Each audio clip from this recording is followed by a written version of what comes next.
პირველი Audi R8 კოდით D2 გამოდიოდა 1994-2002 წლებში. ამ ავტომობილით ჩანაცვლდა Audi Verva Type 4C, თუმცა R8 სახელწოდების ქვეშ გაერთიანდა D2 და მის შემდეგ გამოსული მოდელები. Audi R8 D2 იყო პირველი სერიულად წარმოებული ავტომობილი, რომლის ძარაც დაამზადეს მხოლოდ ალუმინისგან, რათა ავტომობილი მსუბუქი და სწრაფი ყოფილიყო. ავტომობილის სალონი გაწყობილი იყო ბუნებრივი ხისა და ტყავისაგან.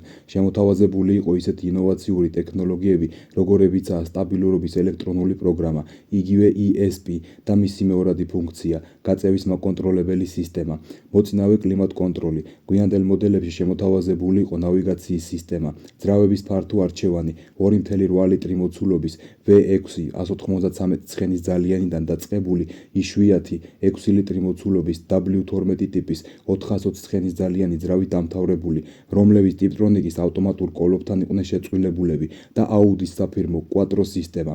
Audi-s ეს მოდელი არის მსოფლიოში პირველი, რომელშიც გამოიყენეს ბრძღოლისა და მგზავრის გვერდითი, ხოლო 1998-99 წლებიდან დაამატეს ჭერის აირბაგები.